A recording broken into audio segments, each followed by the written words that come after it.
Aloha, it's Dave Lawrence. A big mahalo for tuning in today on the line. It is a true music legend. He has a new EP out now, Sacred Fire. His first full-length studio album in 7 years is due in April, the same month as he plays Honolulu, his only area date, April 18th, waterfront at Aloha Tower Marketplace. One of reggae's most important figures, a Rock and Roll Hall of Fame member.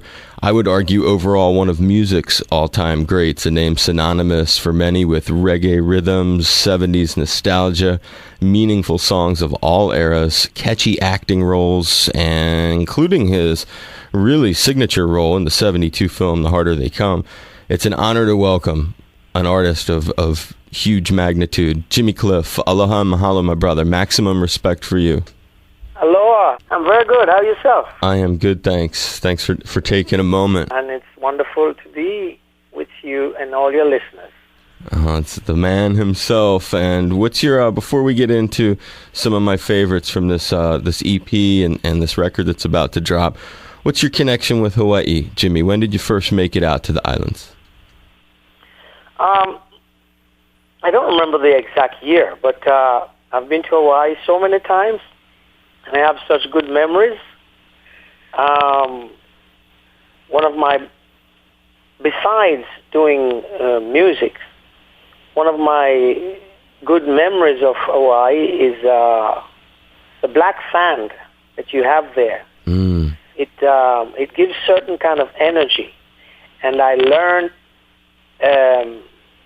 one exercise to do on that black sand in a kind of a spiral way in which you turn your body, which gives you energy.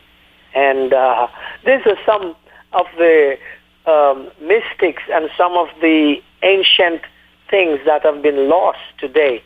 And that is one good memory that I've taken from there, besides all the other great ones.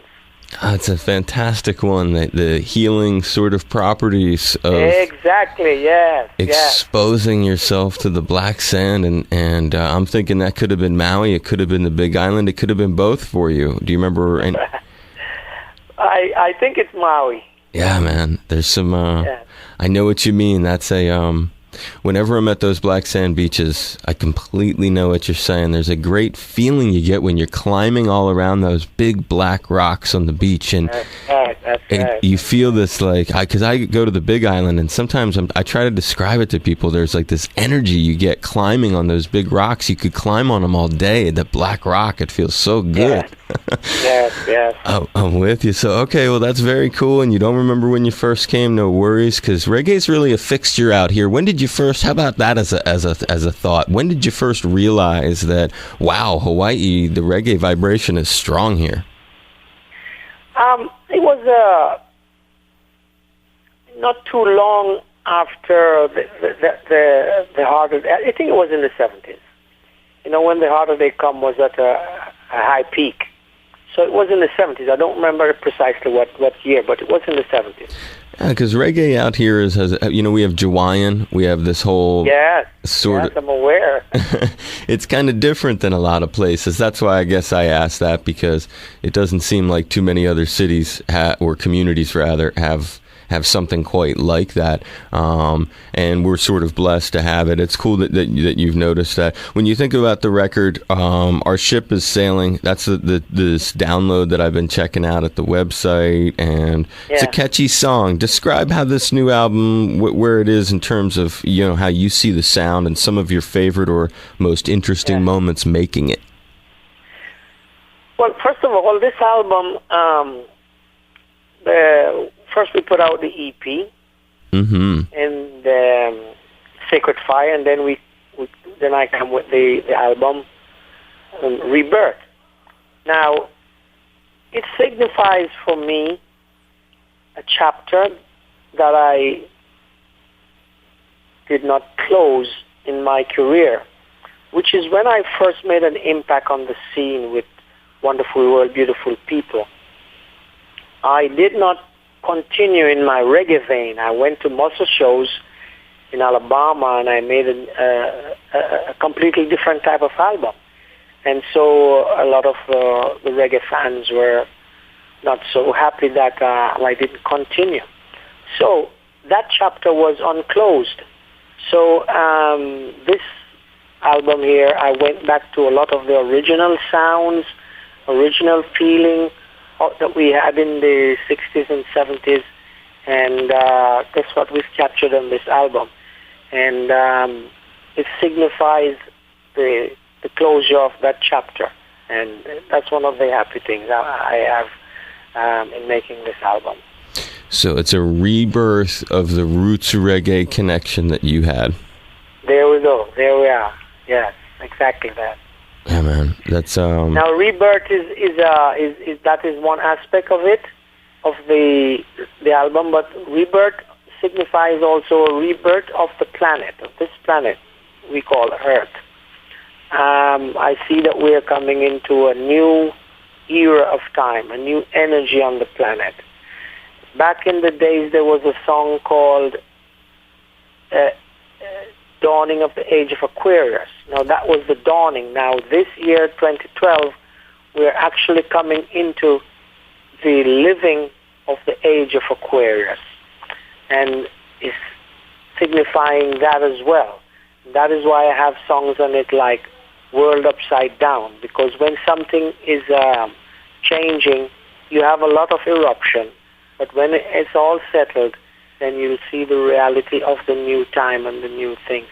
So it's also in that sense.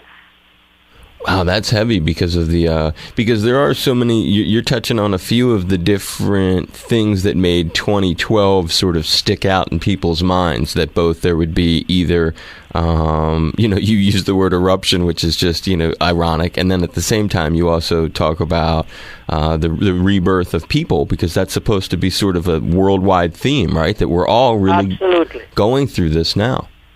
Yes, absolutely. If you look spiritually, what's going on in the world, people are actually coming into a consciousness of going back to natural healing, realizing that we can heal ourselves, which was natural way. And that going back to natural medicine, natural things. And people are no more wanting fiction. They want facts of how what life is really about. So it's a rebirth of all of these areas of our living on this planet, and it's a cosmical change. On a spiritual note, you're a cat who has dabbled in a few different approaches to spirituality. Yeah. And is that something you're at all comfortable talking about, or do you prefer not to talk about? Oh, I like to talk about it. Okay, just double checking. I'm being real respectful. You're one of my heroes. That. You're one of my heroes, brah. So I treat you real kid glove it. The thing with, where are you at today? Are you still, I remember you had converted to Islam. Are you still doing that? Are you doing other stuff? What's driving your spirituality today, Jimmy? You see, in the life, we go through different doors and into different classrooms, seeking for the truth in reality. And so those different doors and classrooms that I've been through, I grew up and I found my family as Christians, and then I became dissatisfied, and then I found Rasta, which was more closer to reality, and then I went into Islam, which was just another door as Christianity, and then I also went into Judaism and Hindu and Buddhism, and all of them searching to find the truth of reality of myself. And today, I found that all the spiritual houses, they all originate with the first civilization on this planet, which was ancient Egypt. And so I go right back to the origin of things, which is there.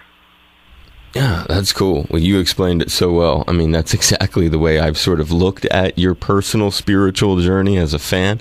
That you went through a series of doors and were checking stuff out because you're an open-minded sort of cat, and you wanted to know about the planet, really put your finger on the pulse, so to speak.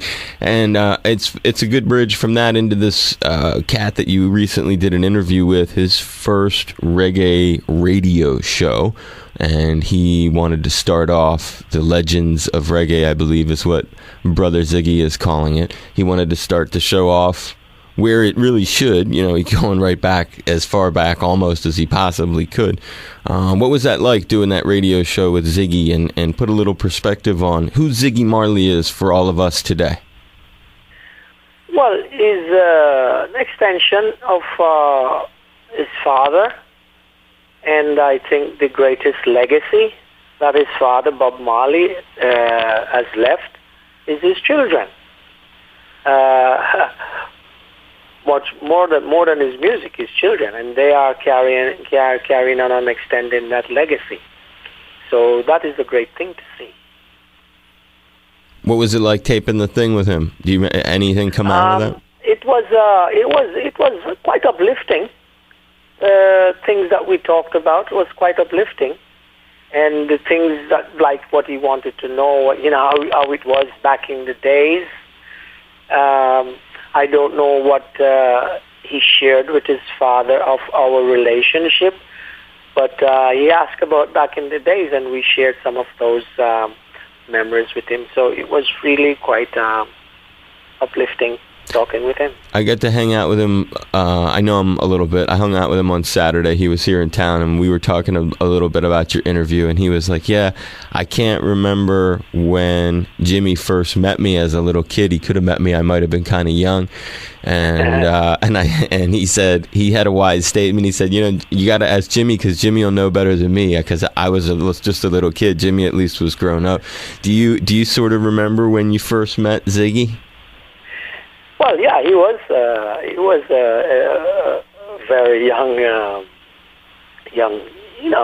just a baby. I don't know, maybe 4 years old.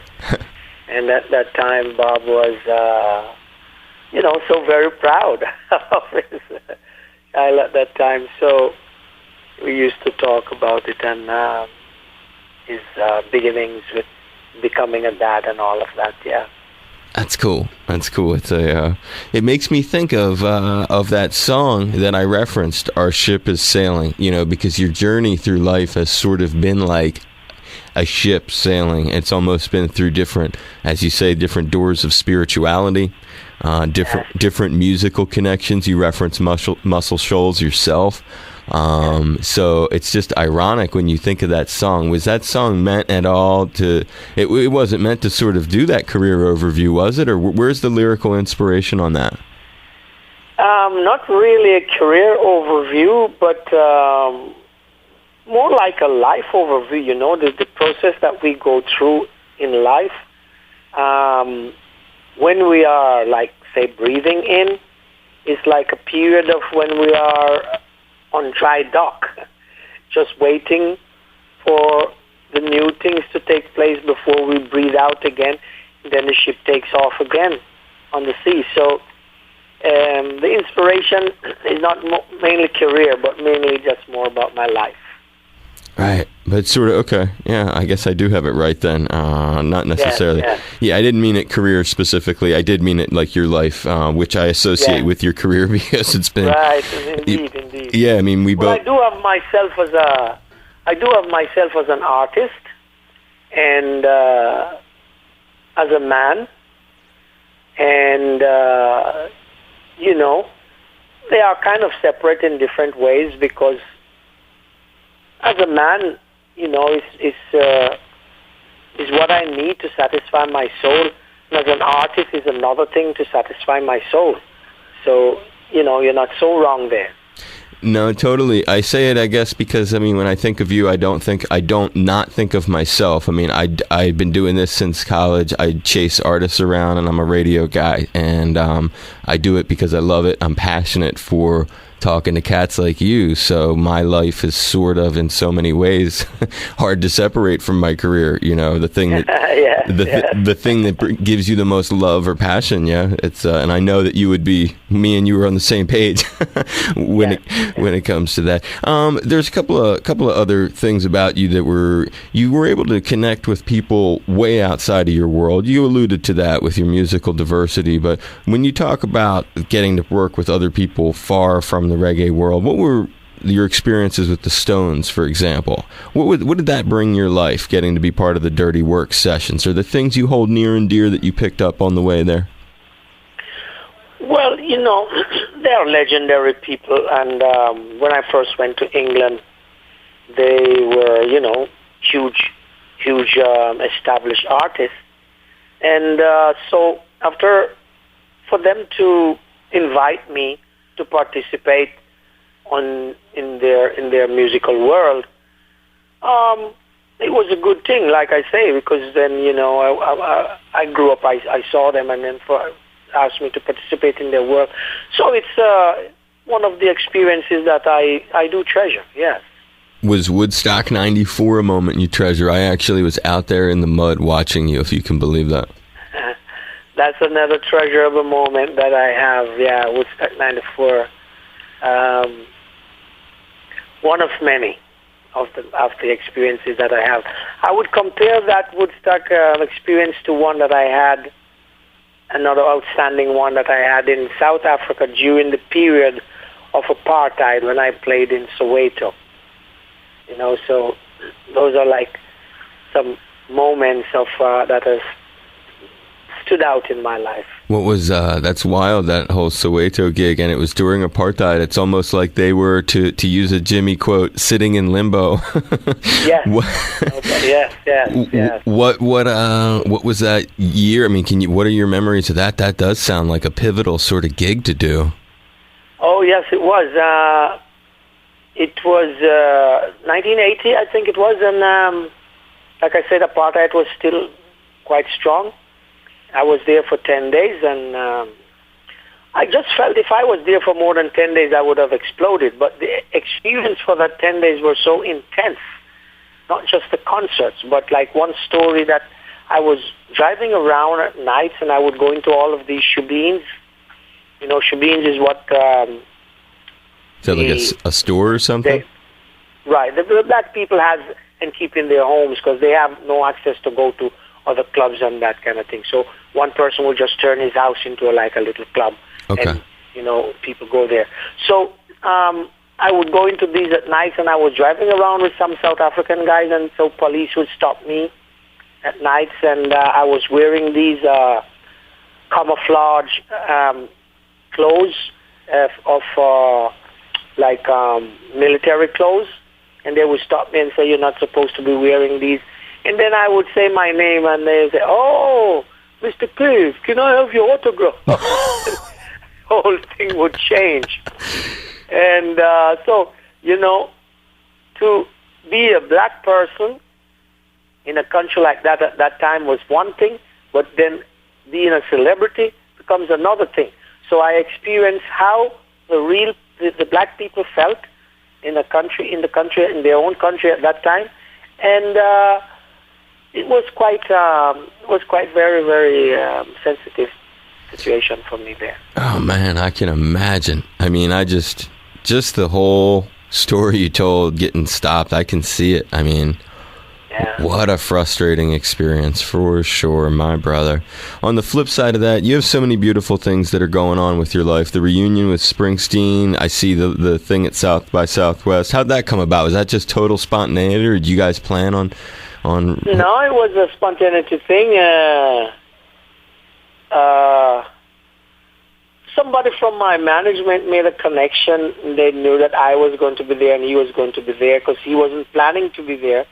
And they just said, well, how about if you get together? And he gave me a call and said, I hope all is well with you. If you so desire, we would mind having you do a few songs with us tonight. And I responded and said, yeah, oh, great, let's do it. Because we've played together before. Right. So, that was really Blast. Good blast. Dude, I mean, everybody, it's either you've worked with everybody or everybody's covered your stuff. I used to go and see Jerry a lot. Jerry Garcia. Yeah. And man, I mean, he really, not that I didn't appreciate you on my own, but he, his cover would drive that point home, man. He would nail that thing, huh? I mean, he owned Harder They Come. Oh, yes, he did. I did it with him one time on a show he invited me. And, that was really another special moment. I really loved his style of guitar. He was really a soulful player. He was not only soulful, but inventive, huh? That cool noise, that envelope filter sound that he would use, it was just so psychedelic, and it just made you feel good when you heard him rip into a solo with that effect on his guitar. That's a better way of putting it right there. Yeah, that's a fact. Yeah. You're the king bee over there. I could talk to you all day. And I'll wrap it up because I know you don't have all day to talk. Are you all right for a couple more questions, Jimmy? Yeah, we have time for that. Okay, cool. Just real quick. Just 2 more questions and I'll be cool. On that tip of connections that you've got, so many people have covered you. I'm hoping that when you come to town, I can spend just a moment with you, maybe at the radio station. I'll come to your sound check wherever, just so I can tape just a short interview. But I wanted to sort of talk about some of those people later with you. But one of those people that have covered you, and it is a pivotal person in his own right, and that's Desmond Dekker. Was it what does that make you feel like when a man like that wants to play one of your songs? I'll tell you that story. Desmond Dekker and I was with Beverly's Records in the early part. I had started my career and had #1 hits in Jamaica. And Desmond Dekker came, and I was like the A&R guy, which I didn't even know it was called A&R at the time. I was just the guy who tests the new singers who come in. Desmond Dekker came, and he sang a few songs, and I chose one of his songs, Honor Your Mother and Your Father, and showed it to Leslie Kong. Leslie Kong liked it. He recorded it. It became a big hit for him. It started his career. He went back and told Bob Marley that, I just met this guy, Jimmy Cliff, and I got one of my songs recorded. He sent Bob down. Bob played a few songs for me. We chose 3 of them, and Leslie Kong liked them, and the same thing happened. So with Desmond Dekker, it was like, we're coming out of the same school with Leslie Kong from Beverly's Records. So for him to cover one of my songs, it's just like we were like going back in the days when we used to run around and go to dances together and all of that. So, he was my brother. That's so cool.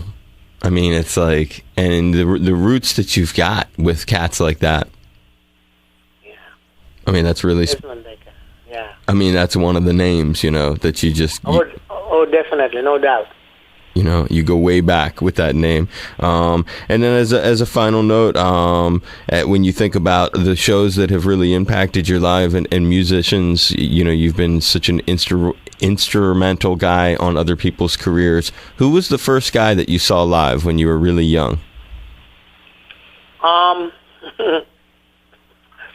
Chuck Berry. Wow. Chuck Berry came to Jamaica, and Chuck Berry Chuck Berry blew me away, and I was amazed with him. Guitar. I'd never seen anything like that before. I came to Jamaica, so yeah. That was your first show. Amazing. My first show. Besides the local artists in Jamaica. But, he was like what we call international artists who came to the island. On the local artist note, though, was there a local artist that was really important to you that you saw back then, too? Oh, yeah. Joe Higgs. But at that time, Joe Higgs was with Higgs and Wilson. They were a duet. And Joe Higgs, his energy, his soulfulness, his intensity, wow. It was, he really made a big impact on me. And then when I finally had the chance to meet him, it was a great thing. One day I was walking and he called out my name, Jimmy Cliff! And it was Joey. Can you imagine? It was so amazing. And then we became really close from that time. And, my first U.S. tour, he toured with me. Amazing. The stories you've got. Do you listen to public radio there in New York? When I have the opportunity, because I'm not actually, I just visit here, but I don't actually live here. I still live in Jamaica. Okay. Oh, wow. So you're there full time? Yeah. Well, when you come to Honolulu, you think there's any way we could carve out like 10 minutes just to do a quick follow-up interview and go through some of these highlights of your life? Is that at all possible you'd be willing to do for the station? I would like that. And we'll just try and set it up. I'll talk to my tour manager and tell him to expect that. I appreciate it, dude. I give you a big hug. I'll work with your people. I hope that you travel safe. I hope this wasn't a pain in the ass and that I asked some questions that made you think a little bit. I enjoyed it, to tell you the truth. Did you really, brother? I did. All right. I give you a big hug. It was fun. I'll pick your brain gently when you come here, and I mean it. I'm so appreciative of just a little bit of your time, Jimmy. I bow to the phone. I'm really appreciative of your time. I look forward to seeing you. Be safe. I feel you. And I look forward to meeting you. You be solid, my brother, and I'll see you soon. Thank you. Aloha. Aloha.